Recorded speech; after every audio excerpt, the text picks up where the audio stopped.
Sziasztok! Ez a világjáró párnakönyve egy új videóval.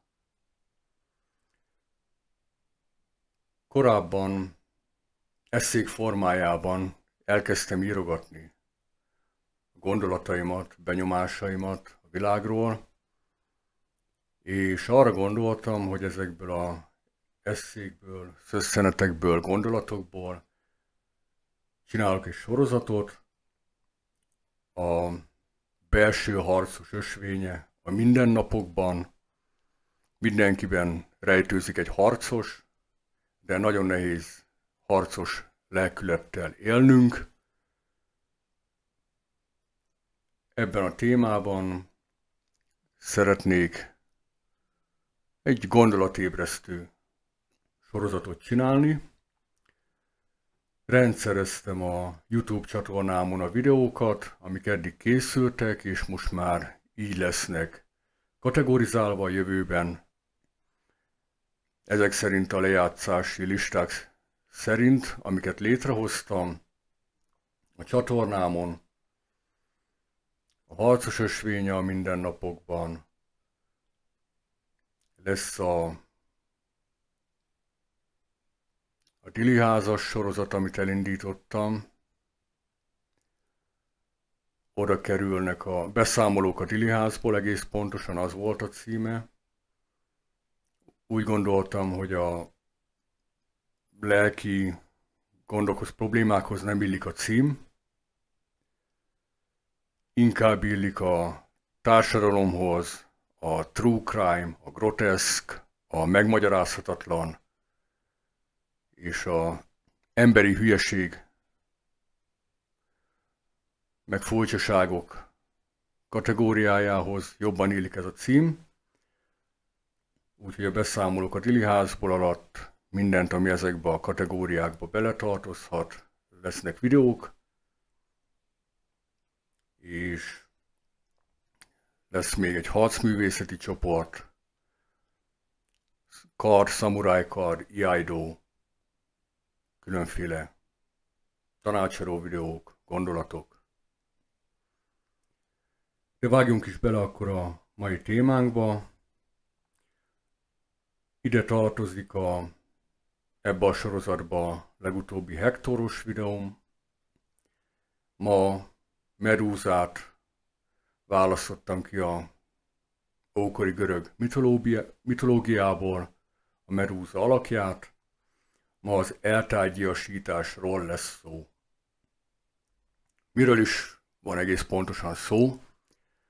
Közismert példa, fickó megbámul egy nőt az utcán, nem a embert és a lelket, és nem tudom mit lát benne, hanem a prédát, a húst, a vágyai tárgyát, gyakorlatilag egy tárgyként, ahogy megjelenik a szemébe, úgy érzékeli a nőt. Gyakorlatilag erről lenne szó. Mi köze ennek a címben szereplő Medúzához? Medúza ugye egy mitológiai alak, a görög mitológiából. Korai formában szőnyszülöttként született, későbbi időkben már a történet szerint Pallas Athéné, görög istennő változtatta a szőnyszülötté Medúza hercegnőt. Egy szó mint 100 kinézetre, olyan szörnyű kinézete volt, hogy kővé dermedtek szó szerint az emberek és a harcosok, akik megpróbáltak szembeszállni vele. Gyakorlatilag nem lehetett rátekinteni, egyes verziók szerint a szemébe tekinteni, mert azonnal kőszoborrá dermedt az ember.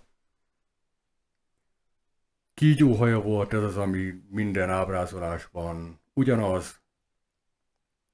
A teste különféle formákban, leginkább ilyen hosszú kígyókhoz, mint Jabba Jediből, csak vékonyabb, sportosabb formában. De lényegtelen is számunkra. Interneten meg a videómban képeken meglátjátok, miről van szó. Mi történetünk szempontjából, ami érdekes, az a szintén antik mitológiai alak, görög hős, Perzeus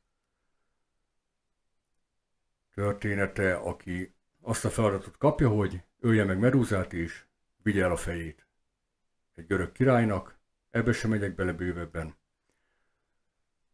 Perzeus segítségére siet Pallas Athéné, görög istennő, akiről már volt szó. Kap Perzeus tőle egy pajzsot, egy tükörrel borított, más verziók szerint tükröződő pajzsot. Mindegy, a dolog lényege, hogy tükörként funkcionál a borítása. És Perzeus úgy győzi le a Medúzát, hogy végig csak a tükört képét nézi a pajzsba, így Medúza nem tudja kővé változtatni, és már csak azért sem, mert legtöbb verzióban igazándiból alszik a Medúza, és Perzeus lefejezi. Más verziókban a Medúza szintén megkövül a saját tekintetétől, mert Perzeus elé tartja a pajzsot, ezt csak azért említem meg, mert érdekes gondolat a videónk témánk szempontjából. Lényeg a lényeg, mi történik a való világban. Ritkán van olyan barátság, kapcsolat, hogy a másik ember tényleg elfogad, tudomásul vesz minket, hibánkkal, minden jó és rossz tulajdonságunkkal, meghallgat minket. Igazániból csak tárgyak vagyunk. Tárgyak vagyunk a másik ember szemében, amit belénk látnak, sőt, amit mutatunk nekik, ők csak azt tudják érzékelni. Így tárgyiasolunk el egymás szemébe, így alakulnak ki az érdekkapcsolatok, teljesen mindegy, hogy barátságnak nevezzük, vagy házasságnak, ezért szűnnek meg folyamatosan, és ezért nem tarthatóak fenn, mert ritka, hogy olyan szinten tudomásul vesszük egymást, hogy ne történjen az a fajta csalódás, mikor megununk egy játékot, úgymond, sarkított példával. És mikor észrevesszük, hogy ez a csávó, meg ez a csajsz, ez nem is olyan, mint ahogy először gondoltam, meg láttam, fogalmam sincs, mit láttál, barátom. Cipeljük magunkba ugye a különféle mintákat, a lelki mintákat, pszichés mintákat, viselkedési mintákat, gondolkodási mintákat, ideálokat a fejünkben, ezt szeretnénk, ezt képzeljük el, ilyen legyen majd a barátunk, meg ilyen legyen a feleségünk, férjünk, stb. És természetesen egy személy több, mint ezek a fejünkbe elképzelt dolgok, amit próbálunk belelátni a másikba, és így előre van programozva, elkerülhetetlen a csalódás.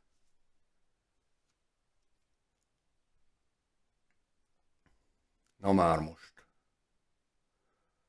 A Medúzához visszatérve, és a lefejezés aktusához, van a rosszabb verzió, mikor pszicho- és szociopaták, manipulatív emberek, mérgező kapcsolatokról van szó. Próbálnak manipulálni minket, tönkretenni az életünket. Kizárólag csak a céljaikhoz használnak fel minket. Vagy tudatosan, de ahhoz már nagyon profinak kell lenni nekük is, vagy ők is tudattalanul, mert ezt gyakoroltak gyerekkoruk óta. Viszont amint megpillantják a saját tükörképeiket, ők is megkövülnek, úgymond, eltárgyiasulnak. Ha ignorálod, ha nem veszed komolyan őket, átlátva a kis hülye játékaikon is, megvezeted őket, ez egy kiváló taktika, ezt nem bírják elviselni. Hirtelen még a legdurvább szociopatánál is, legérzéketlenebb embernél is kitörések lesznek, következmények.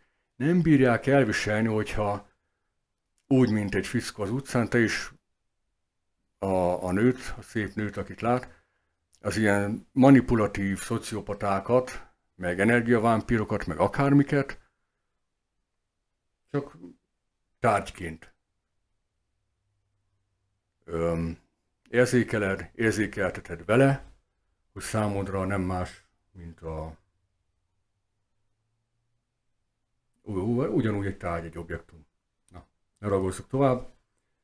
Bizonytalanok lesznek, elveszítik az irányítást. Ez történik, mikor ugye a tükröződő pajzsot, vagy tükröt tartasz eléjük. És ezt az ő viselkedésükkel, úgymond a saját tükörképükkel tudod elérni. És leginkább, ha nem veszed komolyan őket.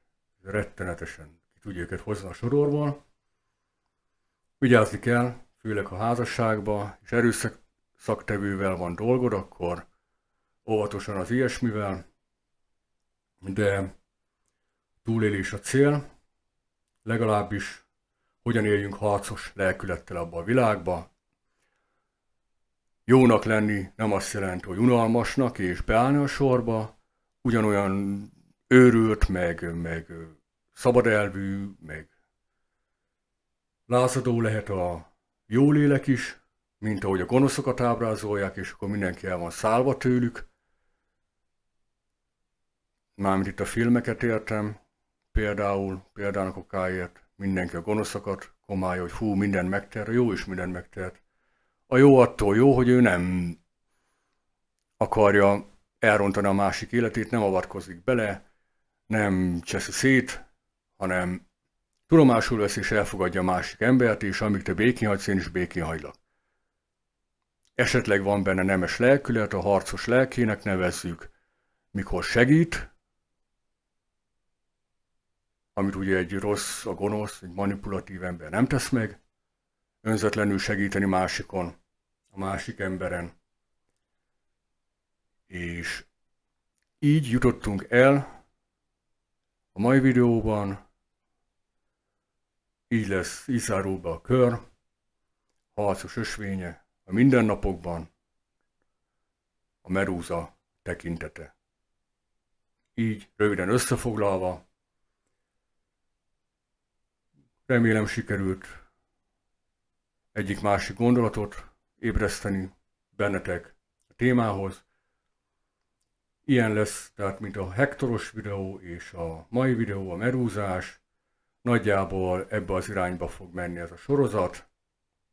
Kövessétek figyelemmel, de nézzétek a többi témához tartozó videóimat is, főleg a beszámolók a Diliházból.